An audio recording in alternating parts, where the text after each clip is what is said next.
When my husband left and drove off with his friends, leaving me stranded in a foreign town with no money and no way home, I stood there watching the car disappear. I thought it was humiliation. I didn't realize that moment would become the turning point he could never undo, because what I did next changed everything. Before I take you through every step of what followed, pause for a breath with me. Stay connected, support this space, and let me know where you're listening from. My name is Mila Rowan, and I was 37 years old when my marriage cracked open on a narrow stone street in a country I'd only ever seen through travel brochures. My husband, Evan Cole, had insisted I join his annual reunion trip with his old university friends. He said it would be good for us, a chance to reconnect. I should have recognized the warning signs and how reluctantly he invited me, and how his friends looked at me like an accessory they hadn't ordered. The argument started at lunch. Evan had been drinking since morning, encouraged by his friends who treated excess like a competitive sport. When I suggested, quietly, gently, that maybe we slow down and head back to the hotel, the table went silent for half a second before laughter exploded. "She's always managing you," one of them joked. I tried to laugh it off. I always did. By the time Evan followed me outside the cafe, his words were slurred but sharp. Years of unspoken resentment surfaced at once. He accused me of embarrassment, of control, of thinking I was better than him. I accused him of disrespect, of never listening, of needing an audience to feel powerful. The fight escalated fast, fueled by alcohol and the presence of men who mistook cruelty for entertainment. "Your passport's in your purse, right?" he asked suddenly, his mouth twisting into a smile that didn't reach his eyes. I nodded, confused. "Good," he said, climbing into the driver's seat. "You'll figure it out. You're always so smart." Then he drove away. At first, I stood there stunned, convinced he'd circle back. Locals stared openly as the minutes stretched on. I checked my phone. No message. I called him. Straight to voicemail. Again and again. I tried his friends, every number blocked. That was when the cold realization hit me. This wasn't an impulsive mistake. It was planned humiliation. Night fell quickly. The charming town I'd admired earlier now felt unfamiliar and unsafe. I counted my cash under a flickering streetlight, barely enough for food, certainly not enough for a flight. My credit cards were gone. Evan had offered to hold them earlier when my bag felt heavy. I'd trusted him without thinking. I found the cheapest place I could afford, a narrow room above a bakery with a single bed and a sink in the corner. The elderly woman who showed me the room spoke no English, but when she saw my face, she squeezed my arm gently, as if she understood more than words could convey. That night, sleep came in pieces. Every hour I woke, convinced my phone would light up with his name. Nothing. By morning, panic had curdled into humiliation. Surely he'd come back now, apologetic, ready to blame me while pretending this was all a misunderstanding. He didn't. The second day, I rationed food and walked the town endlessly, checking hotels, cafes, anywhere our group might have passed through. By evening, the truth became unavoidable. They'd continued their trip without me. On the third day, a cafe owner noticed me lingering and offered free coffee I hadn't asked for. He pointed me toward the local police station. The officer listened politely, filed a report, and shrugged with practiced sympathy. Abandoned tourists, it seemed, weren't rare. That afternoon, standing in front of a cramped pawn shop, I made a decision that felt like tearing off part of myself. I twisted my wedding ring from my finger. The diamond caught the light once before disappearing across the counter. The money I received wasn't fair, but it was enough for one thing: escape. At the bus station, I stared at destinations I'd never imagined visiting alone. My finger hovered over my father's name in my contacts. One call and he'd wire money, bring me home, help me rebuild the life I'd slowly shrunk to fit Evan's ego. I remembered how Evan used to hide my old design portfolios when I talked about returning to work. How he laughed and said I was complicating things. How small I'd become to keep the peace. "Where are you going?" the ticket agent asked. I answered before fear could stop me. "As far as you can take me." 14 hours later, exhausted and hollow, I stepped off a bus into a place that smelled of salt air and olive trees. I had no plan, no safety net, just a strange, dangerous calm settling into my bones. He thought abandoning me would teach me dependence. Instead, it was teaching me how to survive. And this was only the beginning. I woke before sunrise, disoriented by the unfamiliar ceiling and the smell of bread baking somewhere below my window. For a few seconds, I forgot everything. Then memory rushed back in a wave so strong it made me sit up, clutching the thin blanket to my chest. I was alone, in a foreign place, abandoned. The word still felt unreal, like it belonged to someone else's story. I dressed quietly and stepped outside. The village was already stirring. Shopkeepers lifting shutters, an old man sweeping dust from his doorstep, a woman watering plants on a balcony. Life went on, indifferent to the fact that mine had cracked open. I walked aimlessly, counting coins in my pocket, calculating how long I could last. 2 days, maybe 3 if I was careful. After that, I didn't know. I tried calling Evan again, straight to voicemail. I typed a message this time, choosing my words carefully, trying not to sound desperate or angry. I asked him where they were. I asked when he was coming back. I reminded him that my cards were gone. The message showed as delivered. No reply. By midday, hunger forced me into a small grocery shop. I bought bread, cheese, and a bottle of water, apologizing in broken phrases for my clumsy pronunciation. The shopkeeper smiled kindly, but the interaction only made the knot in my chest tighter. I wasn't supposed to be here like this, counting coins, measuring bites, wondering if I'd made some catastrophic mistake by trusting the man I married. As the day stretched on, something else crept in alongside fear. Anger. Not the explosive kind I'd felt during the fight, but a slow, simmering clarity. The more I replayed the scene, the laughter, the car door, the way he'd checked for my passport, the more obvious it became. This hadn't been a joke that went too far. It had been a lesson, carefully designed, a way to remind me of how dependent I was supposed to be. That realization stung worse than the abandonment itself. I spent the afternoon sitting on a low stone wall overlooking the water, watching ferries move across the horizon. Every time a car slowed nearby, my heart jumped. Every time it passed, disappointment followed. By evening, hope had worn itself thin. I went back to my room, ate the rest of the bread, and lay on the bed staring at the ceiling, listening to the muffled sounds of the bakery closing downstairs. Sleep didn't come easily. When it did, it was filled with fragments: Evan's voice, the laughter of his friends, the sound of tires on gravel. I woke up shaking, my jaw clenched so hard my teeth ached. The next morning, rain tapped against the window, steady and insistent. I took it as a sign to move. Staying here, waiting for him to come back, was a kind of surrender. I didn't know where I was going, but I knew I couldn't remain frozen. I packed my few belongings and walked to the bus station. The electronic board flickered with destinations, names that meant nothing to me. I hovered near it, watching people buy tickets with purpose, with confidence. My phone buzzed suddenly and my heart leapt, until I saw it was just a low battery warning. I sat on a bench and let myself cry for the first time since he'd driven away.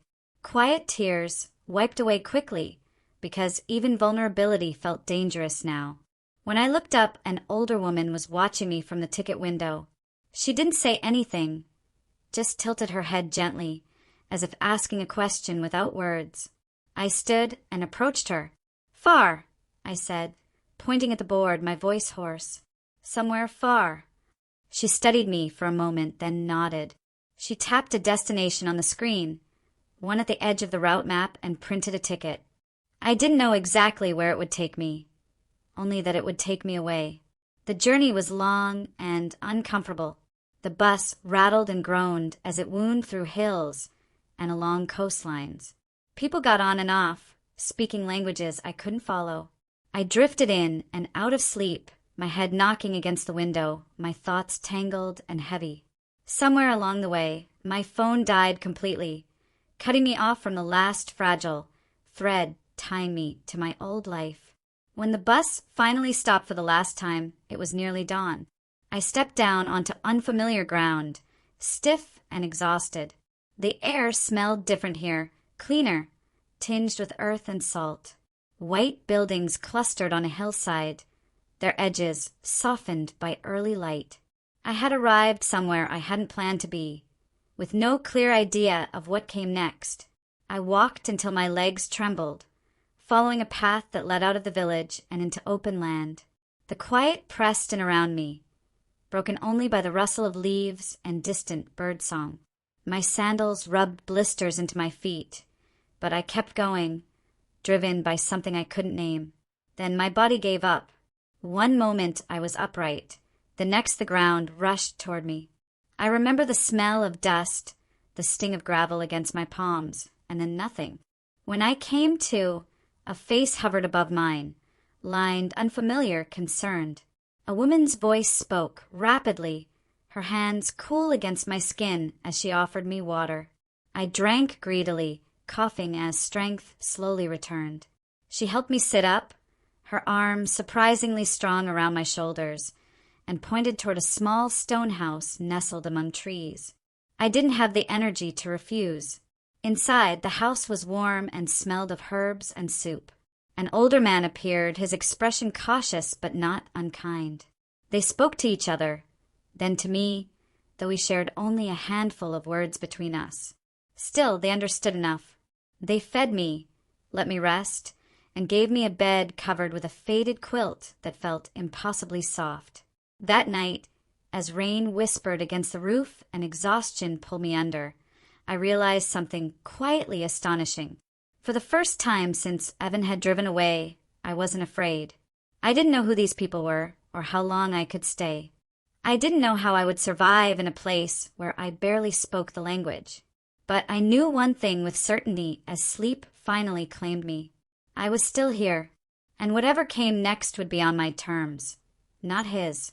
Morning came softly in that stone house, carried on the sound of goats somewhere beyond the walls and the smell of bread warming near a hearth.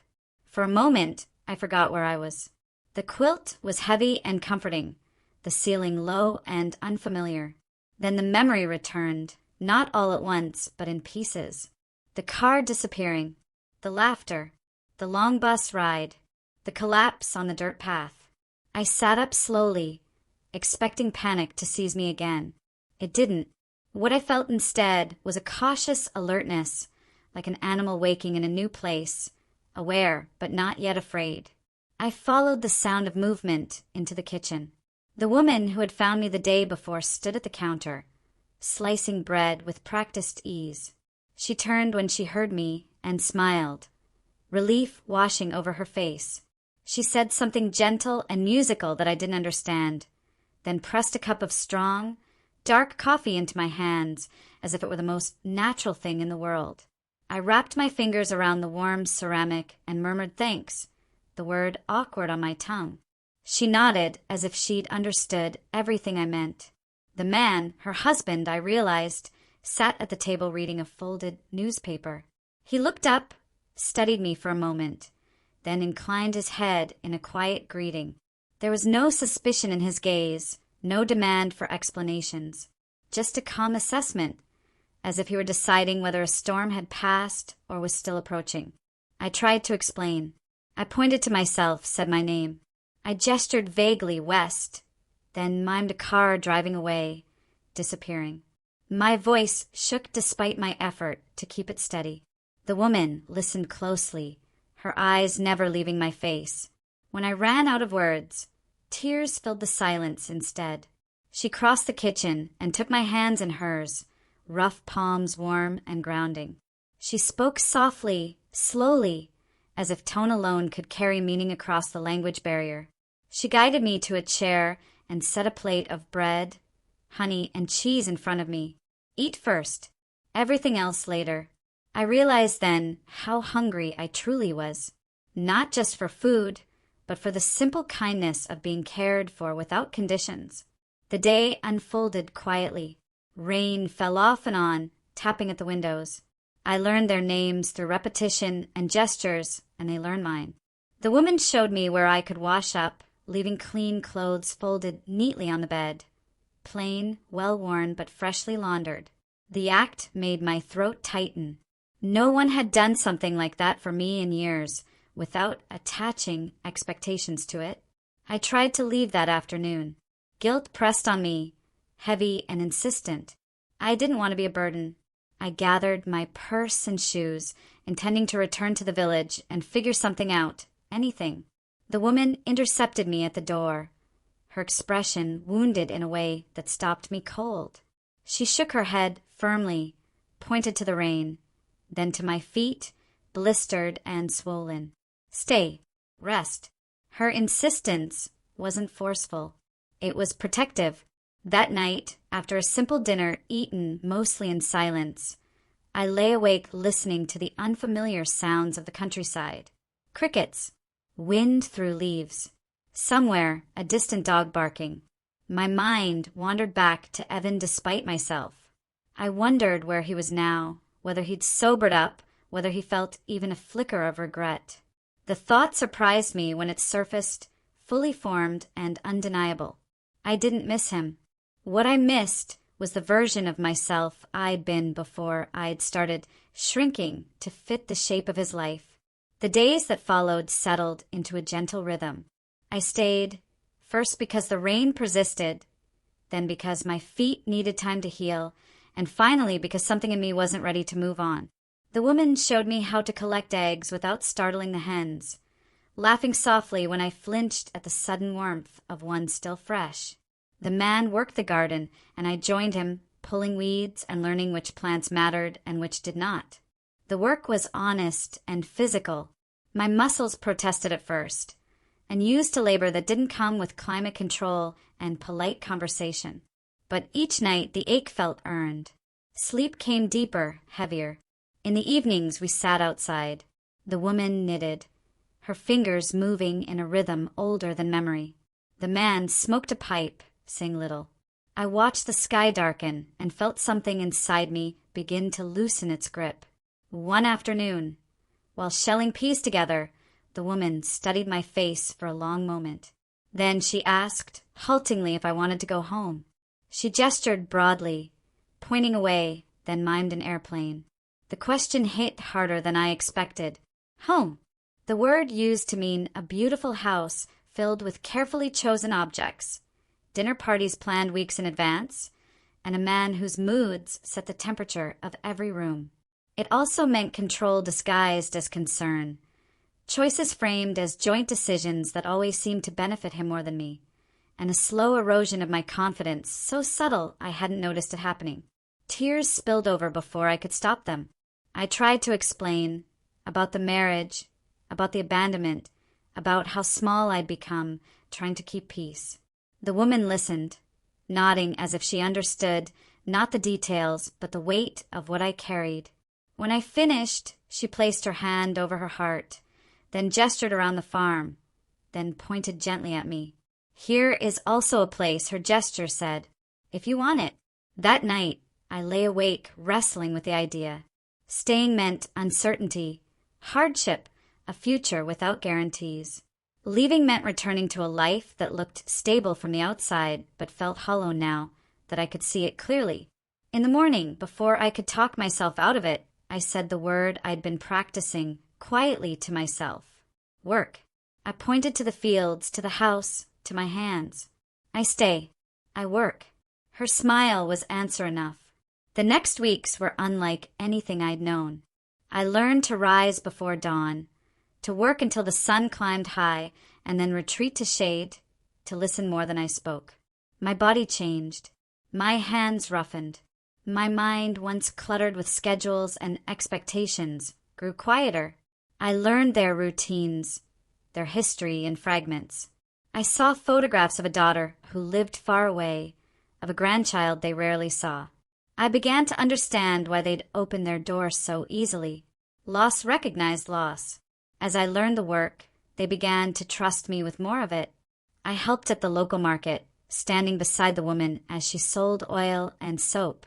The first time she pressed a few folded bills into my hand at the end of the day, I stared at them in disbelief. Earned. No permission required. That night, I tucked the money beneath my pillow like a secret talisman. Independence felt strange and fragile, but real. I thought less and less about Evan. Days passed without his name crossing my mind, and when it did, the feeling that surfaced was distant, almost academic. He'd wanted to teach me a lesson about dependence. Instead, he dropped me into a life where I was rediscovering myself piece by piece.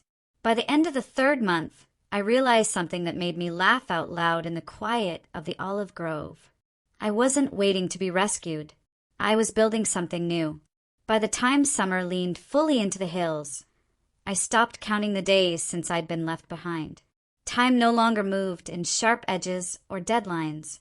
It unfolded in light and shadow, in the rhythm of work and rest, in the slow, patient language of the land itself. Every morning began before sunrise.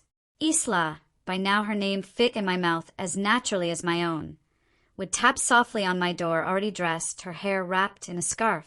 Nikos would be outside by then, checking the nets beneath the olive trees, listening to the air the way sailors read wind. I learned to do the same. I learned that the trees spoke if you paid attention. Leaves turning silver when rain approached, branches stiffening under the weight of fruit, trunks creaking faintly in the heat. At first, I worked beside them quietly, afraid of doing something wrong. I didn't want to disappoint the 2 people who had taken me in without question, but mistakes were inevitable. I dropped olives into the wrong baskets, raked too aggressively, bruised fruit that should have stayed pristine. Each time I braced for irritation. It never came. Nikos would simply take the tool from my hands. Demonstrate again, slower this time. Isla would laugh softly, press a fig into my palm, and shake her head like this was all part of learning, which to her was. That patience rewired something in me. In my old life, errors had consequences far beyond their size. A poorly chosen word at a dinner party could mean days of icy silence. A forgotten detail could be used later as proof that I wasn't reliable, wasn't careful, wasn't enough. Here, mistakes were temporary, fixable, almost expected. I began to take up space. My shoulders straightened without me realizing it. My voice grew stronger when I spoke, even if the words were clumsy. I stopped apologizing, reflexively. When Isla corrected me, I listened, but I didn't shrink. One afternoon, while sorting olives beneath the pergola, I caught myself humming. The sound startled me. I couldn't remember the last time I'd done that without realizing it. Music had always irritated Evan. Too distracting, too loud, too unnecessary. I'd learned to silence myself long before Austria. That evening, Isla brought out her old photo albums again. This time, I understood more of her words. She pointed to a younger version of herself. Hair dark, posture proud, standing in front of a classroom. A teacher once, then marriage, then the farm. She didn't speak with regret, but I sensed an echo of roads not taken. When she flipped to a picture of her daughter, Sophia, standing on a beach in another country, holding a baby wrapped in a towel, her hands trembled just slightly. Distance lived in that photograph. Distance and acceptance. Later that night, after Nikos had gone to bed, Isla poured 2 small glasses of homemade wine. She raised hers to me, eyes steady. Family, she said in English. The word landed with weight. I didn't know when it happened exactly, but somewhere between dawn harvests and quiet dinners, I stopped thinking of myself as a guest. I belonged to the rhythm now. The neighbors greeted me by name. The baker saved the end of the day's bread for us. The pharmacist asked after my hands when he saw the new calluses. I was no longer invisible. Then, one evening, everything shifted again. It was late. The cicadas were loud, the air thick with heat even after sunset. I sat on the porch scrolling through photos I'd taken of the grove, of Isla laughing, of Nikos bent over his ledgers. On a whim, one I'd avoided for months, I opened my email. The flood hit instantly. Messages from friends I'd lost touch with. Subject lines that grew more worried as weeks turned into months. One from my former mentor caught my eye. I opened it slowly, heart pounding. She'd recommended me for a remote consulting role. Sustainable design. Flexible hours. Still open if I was interested. The idea sent a jolt through me. Not fear, but possibility. Then I saw his name, Evan. My fingers went cold as I opened the message. He knew where I was. He'd hired someone, tracked me across borders, and now he was coming. The tone of the message wasn't concerned or apologetic. It was annoyed, possessive, as if I were property that had wandered off and needed retrieving. I stared at the screen until the words blurred. Isla noticed immediately. She crossed the room and read my face before I could explain. When I told her, slowly, carefully, her expression hardened in a way I hadn't seen before. She disappeared into the bedroom and returned with an envelope, thick with papers. She placed it in front of me and tapped it once. Now, she said, not later. Inside were documents, translated official, a partnership agreement, my name alongside theirs. Not someday, not eventually. Now, I broke. The next days passed in focused calm. I visited the village lawyer. I contacted my mentor and accepted the position. I drafted messages to friends, explaining just enough. And I prepared myself, not to beg or to run, but to stand. When Evan arrived, he didn't recognize me at first. I saw the moment realization hit him. The boots, the sun-darkened skin, the quiet confidence. He looked at the farmhouse like it was beneath him, like it couldn't possibly be the place I'd chosen. He spoke. He demanded. He apologized badly. He minimized. He tried charm. He tried anger. None of it worked. I listened without flinching. I handed him the papers. I told him, calmly, that he no longer decided my life. When he left, dust rising behind his rental car, I felt something settle into place inside me. Not triumph. Closure. That night, we ate together under the stars. Isla squeezed my hand. Nikos nodded once, approval in his eyes. The grove whispered around us, ancient and patient. I realized then that being abandoned hadn't broken me. It had stripped away the life that was never truly mine and given me the space to build one that was. The morning after Evan left, the farm felt different, not quieter, not louder, but steadier, as if the land itself had been holding its breath and finally exhaled. I woke before Isla knocked, sunlight already slipping through the thin curtains. For a moment, I lay still, waiting for the familiar spike of anxiety that used to greet me every morning of my old life, the silent inventory of moods to manage, expectations to meet, mistakes to avoid. It never came. Instead, there was a calm certainty settling into my bones. Evan was gone, not just physically, but decisively. The cord that had tethered my thoughts to him for years had finally snapped, clean and irreversible. I dressed quickly and stepped outside.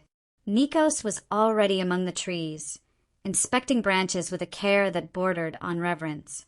He glanced up when he heard me and nodded once, the way he always did. No questions, no commentary, just acceptance. We worked in companionable silence for a while. The olives were nearly ready for the next phase, and Nikos showed me how to judge them by touch alone. Not color, not size, pressure, yield. He placed one in my palm and guided my fingers gently. Listen, he said in Greek, tapping his temple, then my hand. The tree tells you. It struck me then how often I'd been told not to listen, to myself, to my instincts, to the quiet discomfort that had lived in my chest for years. Evan had always reframed my doubts as overthinking, my concerns as drama, my ambitions as distractions. Out here, listening was the most important skill of all. At breakfast, Isla set an extra plate at the table without comment. When I looked at her questioningly, she smiled and shrugged. Market day, she said. More people. The market had grown busier in recent weeks. Word had spread about our oil, about the woman from America who worked the grove like she'd been born to it. I hated the attention at first. Old habits die hard. But Isla nudged me forward each time, insisting I speak, that I explain, that I take ownership of what we were building together. By midday, my Greek stumbled less. My confidence wavered less. When customers asked about the oil, I didn't look to Isla for approval before answering. I spoke from experience, from blisters earned and early mornings survived. At the end of the day, Isla counted the money carefully, then slid my share across the table. This time, I didn't hesitate to take it. That evening, as the sun dipped low, Nikos asked me to sit with him in the processing shed. He brought out old ledgers, thick notebooks filled with cramped handwriting, numbers layered over numbers. He spread them out between us and pointed. "Too much head," he said, tapping his temple. "Need new eyes." I understood then what he was offering. Not just work, not just partnership, but trust. I spent the next hours translating those numbers into something clearer, building simple systems on my laptop, showing him how patterns emerged when data was organized. He watched closely, nodding, occasionally asking questions in careful English. "Good," he said, finally. "Very good." The pride that swelled in my chest caught me off guard. It wasn't the flashy validation I'd once chased. No applause, no title, no expensive dinner to celebrate. It was quieter, deeper, earned. Days turned into weeks, and my life began to layer itself with purpose.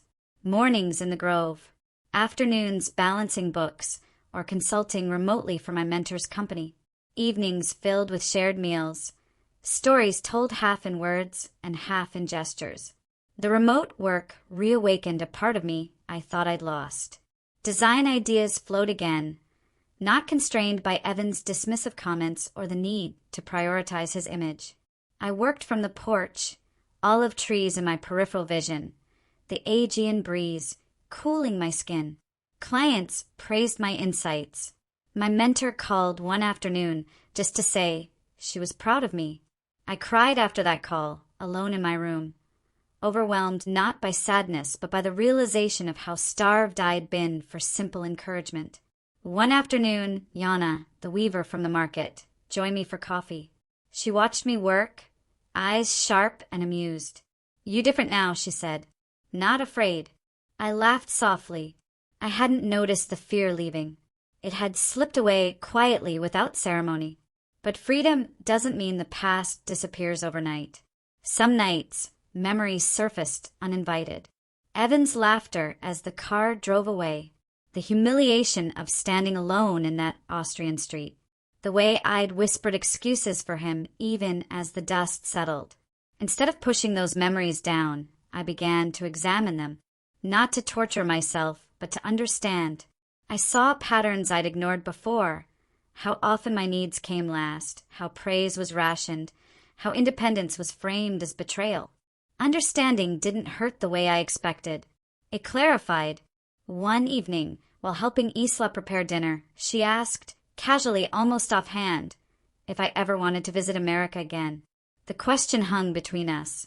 Maybe I said honestly, but not to go back. To say goodbye properly. She nodded, satisfied. Closure mattered here. Ritual mattered. Weeks later, a letter arrived. Not from Evan. From his lawyer. I didn't open it immediately. I carried it with me through the day, feeling its weight, testing whether it still had power over me. By evening, I sat at the kitchen table, Isla beside me, Nikos across the room pretending not to watch. The letter was what I expected. Formal, restrained, an attempt to negotiate terms more favorable to him. It spoke of assets, of reasonableness, of moving forward amicably. Not one line acknowledged what he'd done. I folded it neatly and set it aside. "We'll respond," I said calmly. "On my terms." Isla squeezed my hand. Nikos nodded once.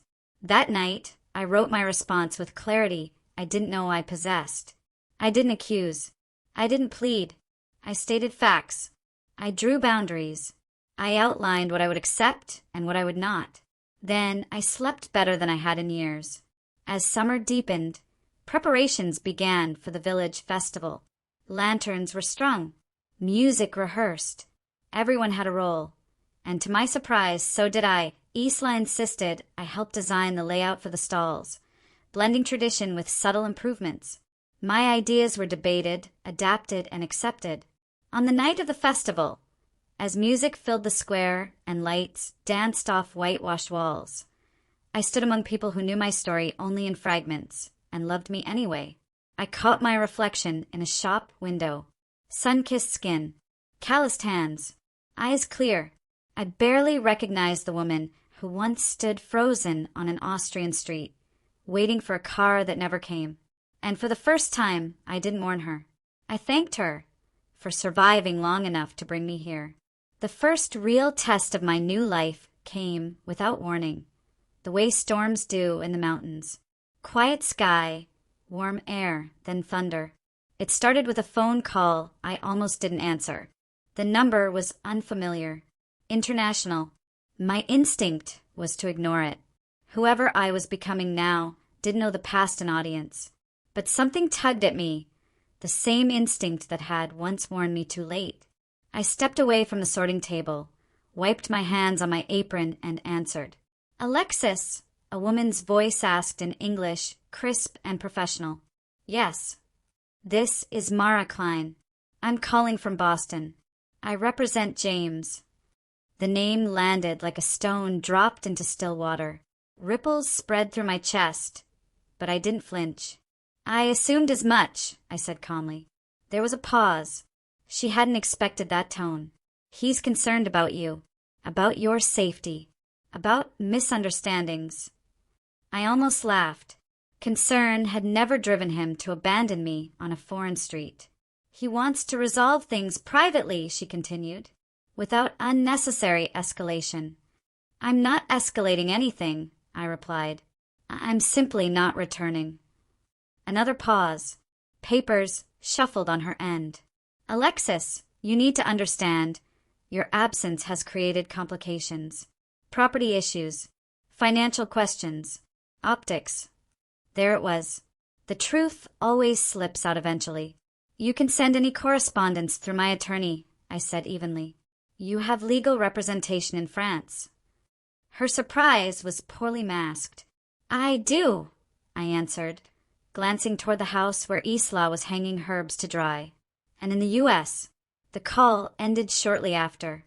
Polite, tense, unfinished, but my hands shook long after I hung up. That night, sleep refused to come. Not because I missed him, but because I finally understood what was happening. James wasn't coming to rescue me. He was coming to retrieve what he thought he owned. The next morning, Isla noticed immediately. She always did. "You carry storm today," she said, handing me coffee. "He's pushing back," I admitted. "Through lawyers." She nodded, unsurprised. Then she did something unexpected. She laughed. A low, knowing sound. "Men like that," she said, slowly, "they believe women are places. Homes. Objects left behind. They think they can return, and everything will still be waiting." Her eyes met mine, sharp and kind at once. "You're not a place anymore." Those words settled into me like armor. Within days, letters followed the call. Emails. Messages routed through intermediaries. Each one more insistent than the last. James wanted mediation. Then compromise. Then cooperation for appearances. I responded to none of it personally. Instead, I worked. I poured myself into the grove, into the business, into building something so solid that it couldn't be shaken by a man's expectations. Isla and Nikos formally registered the partnership. My name now sat beside theirs on official documents, stamped and recorded. Not symbolic. Real. The olive oil business expanded faster than any of us expected. A distributor from Thessaloniki reached out after tasting our oil at a restaurant Stavros had recommended us to. Then another inquiry came from a boutique importer in France. The irony wasn't lost on me. Europe had become the place where my life began again. while James's carefully curated world began to fracture. I found out later, through Yana's cousin in Athens, that James had been telling people I was unwell, that I'd had some sort of episode, that I'd run off impulsively and would come to my senses. It was the same story he'd always used when I didn't comply. This time no one believed it, because I wasn't invisible anymore. One afternoon, a black car appeared at the end of the dirt road. My heart stuttered. Old fear surged, muscle memory from years of being conditioned to anticipate his reactions. But when the car stopped, it wasn't James who stepped out. It was a man in his early 50s, linen jacket kind eyes. He introduced himself as Dimitris, a regional agricultural consultant. "I've heard about your operation," he said warmly. "Your methods. Your growth." I almost laughed again, this time from disbelief. We spent the afternoon reviewing processes, costs, expansion potential. He spoke to Isla and Nikos with respect, asked my opinion directly, deferred to my systems. At the end of the visit, he shook my hand. "You have leadership," he said simply. "Not control. Leadership." That night, I sat alone on the porch long after everyone had gone to bed. The cicadas hummed. The moon hung low and bright. I thought about how often James had confused control for leadership, and how easily I'd accepted that confusion as love. The reckoning came sooner than I expected. A courier arrived with official paperwork from the U.S. divorce filings. Asset claims, thinly veiled, threats dressed as legal language. I read every line slowly, carefully. Then I folded the papers and placed them beside the partnership agreement Isla had given me weeks earlier. One document represented who I'd been contained by. The other represented who I'd become. That night I wrote back, not in anger, not in fear, but with precision. I agreed to the divorce. I refused his terms. I asserted my independence, my earnings, my location. And I made one thing very clear. I was not returning. When the response came days later, it was short. He wanted to see me, in person. The request churned my stomach, not with longing, but with the knowledge that this would be the final confrontation. The moment where the illusion he still clung to would either break or harden into something dangerous. I didn't answer immediately. I walked the grove instead, running my fingers along bark older than any argument we'd ever had. Trees that had survived wars, droughts, generations of men who believed they owned the land. They were still here, and I would be too. I agreed to meet him, not alone, not unprepared, not as the woman he left behind, but as the one he never saw coming. And as the date approached, I felt it, not fear, not doubt, but something sharper and steadier. Anticipation, because whatever he thought this meeting would be, it wouldn't end the way he imagined. Not this time. I didn't tell James where I lived. That was the first boundary. I chose the meeting place instead. A small seaside cafe just outside a larger town, neutral ground, public, impossible for him to control. Yana came with me, sitting 2 tables away, pretending to read while watching everything. Nikos had insisted on driving us, but stayed in the car, parked where he could see the entrance. I wasn't alone anymore. That mattered. James arrived exactly on time. Of course he did. He always treated punctuality like a virtue rather than a tactic. He looked wrong. Still polished, still carefully dressed, but the confidence he wore like armor had cracks now. His eyes scanned the cafe before landing on me, and I saw the calculation flicker. What had changed, what he could still use. He smiled. "Alexis," he said, opening his arms slightly, already assuming closeness. I didn't stand. I didn't move. "James," I replied evenly.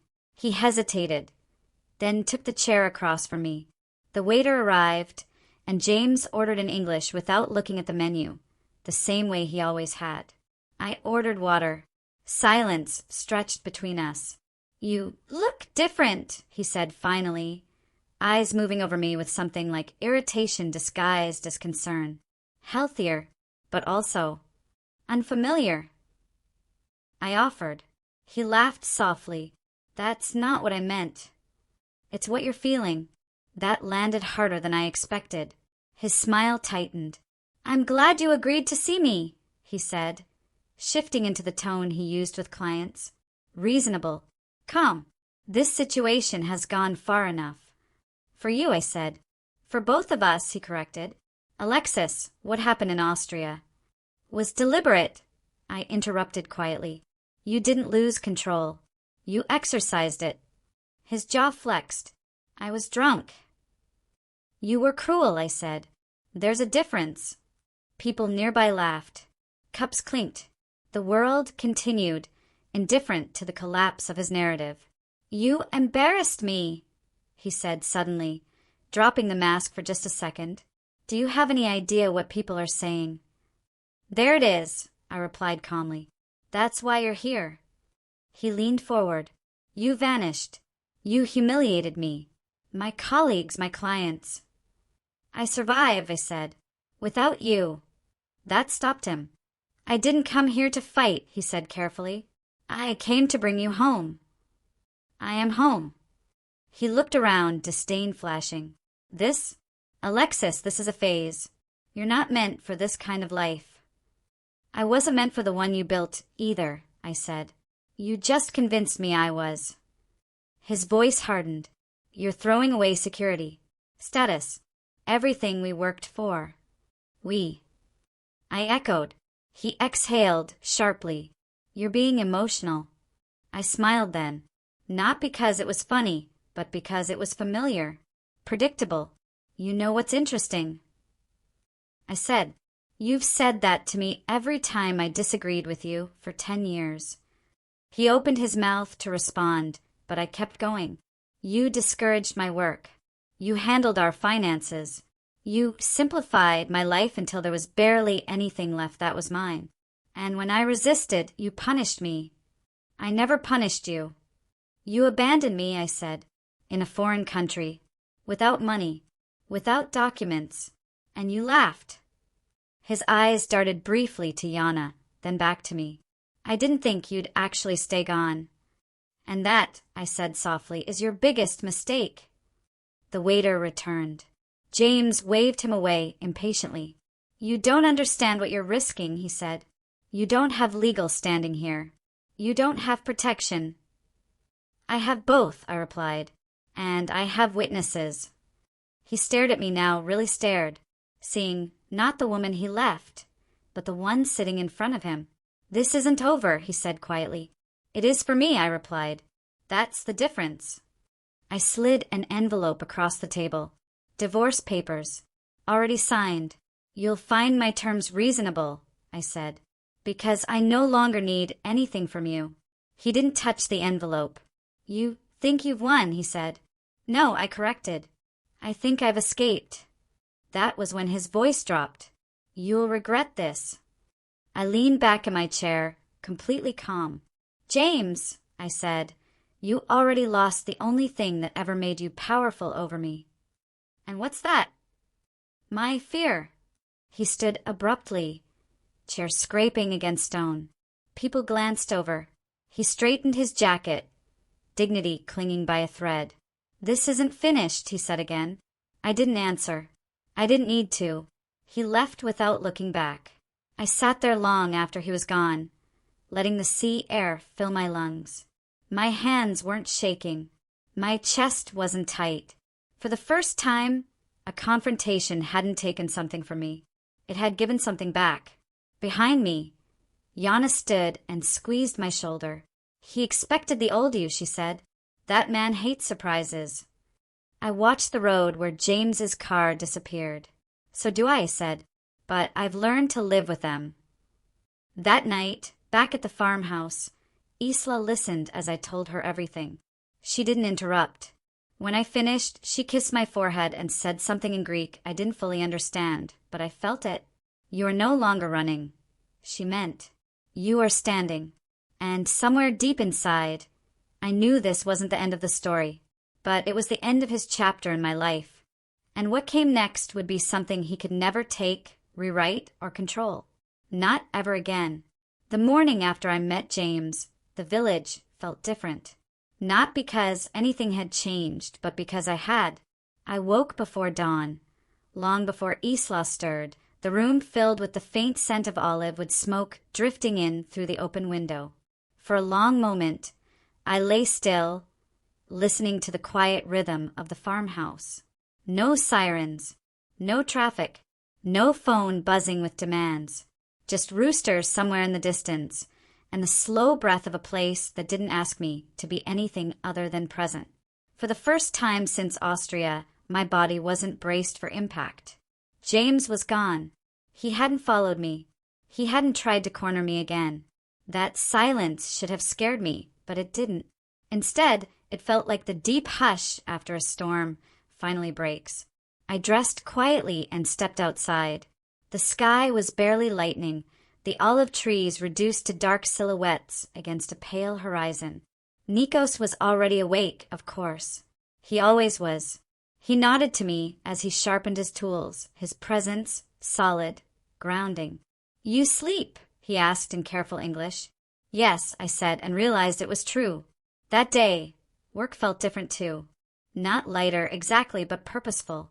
As if each task was no longer a distraction from my past, but an investment in something real. We harvested olives until the sun climbed high, our hands moving in practiced rhythm. Isla hummed as she worked, a low, comforting sound that wrapped itself around the day. At lunch, Yana stopped by the grove. She brought bread and cheese and news, as she always did.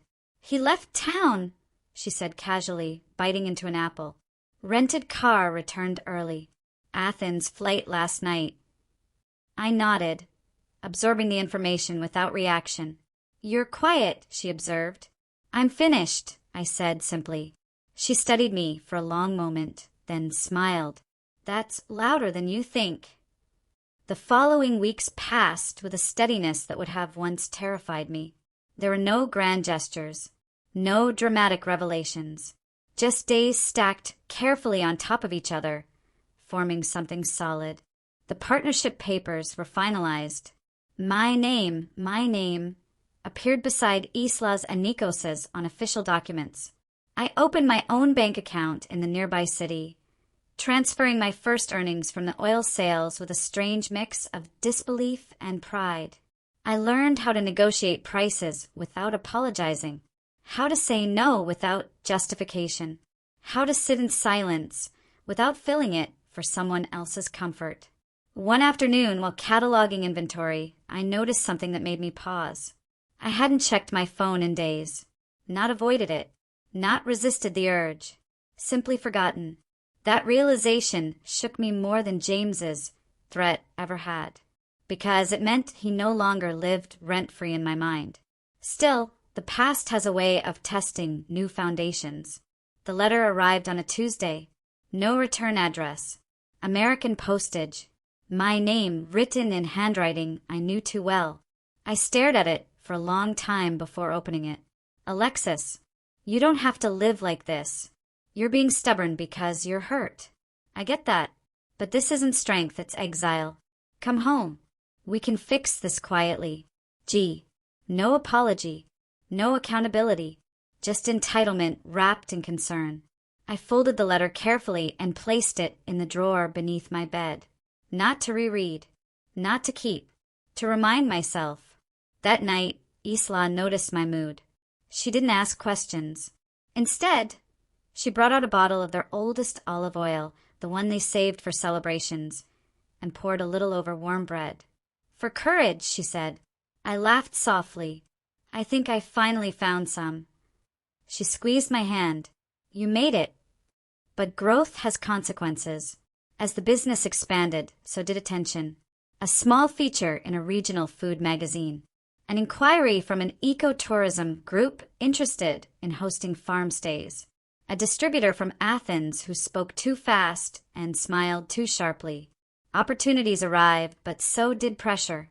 One evening, after a particularly tense meeting, I sat alone on the stone steps behind the house, doubts creeping back in. Who was I to help run a legacy business? What if I failed them? What if I wasn't enough without the structure I'd left behind? Nikos sat beside me without a word, handing me a chipped mug of tea. "You think too much," he said gently. "Tree doesn't think. It grows." I watched the olive trees sway in the twilight, roots deep, branches reaching without fear of being seen.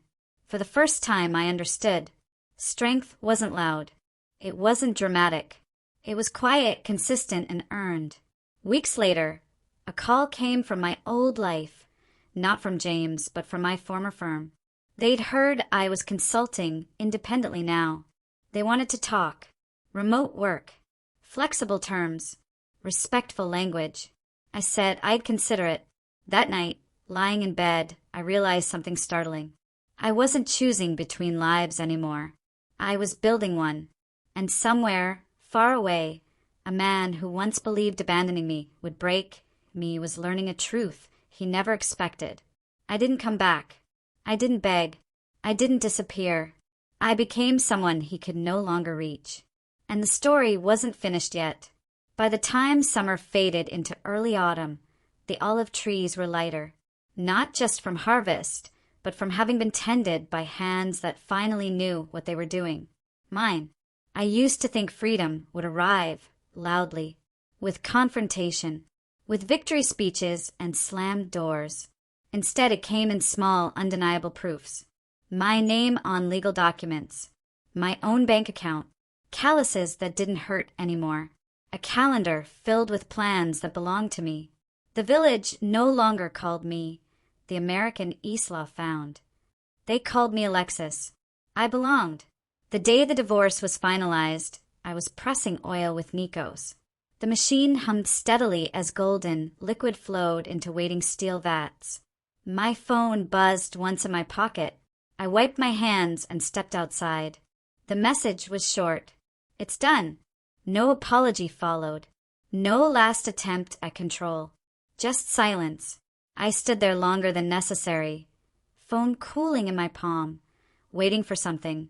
Relief, anger, grief. What arrived instead was clarity. He no longer had access to my life. That evening, Isla cooked lamb with lemon and herbs, a celebratory meal she reserved for milestones. She didn't ask what had happened. She didn't need to. She poured wine and raised her glass. "To new roots," she said. I echoed her words softly. Later, alone in my room, I opened the drawer beneath my bed. I took out James's letter, read it once more without emotion, and then carried it outside. I fed it to the fire pit behind the farmhouse, watching the paper curl and disappear into ash.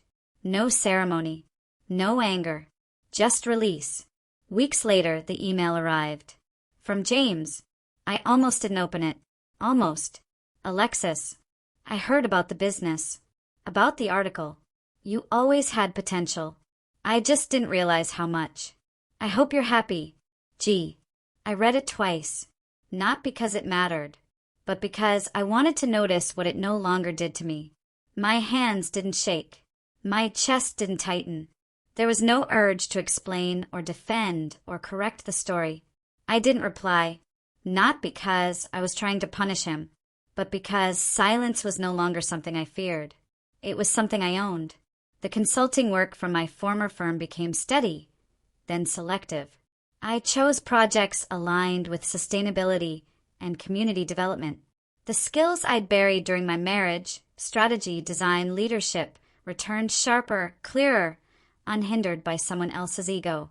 The farm expanded slowly, intentionally. We refused investors who wanted to scale too fast. We hosted workshops instead, shared meals, taught people how oil was meant to taste when it was made with care. One afternoon, a woman approached me at the market. She spoke softly, nervously, as if asking permission to exist. "I heard you state," she said, "that you didn't go back." I nodded. "My husband thinks I'd be nothing without him," she whispered. I met her eyes and smiled gently. "He's wrong." That night, as I walked back through the grove, fireflies blinking between trees older than memory, it hit me fully. I hadn't just escaped. I had rebuilt. Not from rage, not from spite, but from truth. Months later, Sitting on the stone terrace overlooking the valley, I poured myself a single glass of wine. The sky deepened into indigo. The air smelled of earth and olive leaves. I thought about that narrow street in Austria, the laughter, the dust, the moment he thought he had taught me a lesson. He did, just not the one he intended. Trying to make me helpless, he forced me to discover my strength. Trying to humiliate me, he stripped away the life that was suffocating me. Trying to leave me stranded, he set me on a path I would never have chosen, but would never trade. Somewhere, James still believes he lost me because I was stubborn. The truth is simpler. He lost me because I finally saw myself. And once you see that clearly, you don't go back. If my story stayed with you, if it reminded you of your own quiet doubts, your own moments of being underestimated, stay close. Share where you're listening from, support this space, and remember this above all. Sometimes the worst thing someone does to you becomes the doorway to the life they never wanted you to have.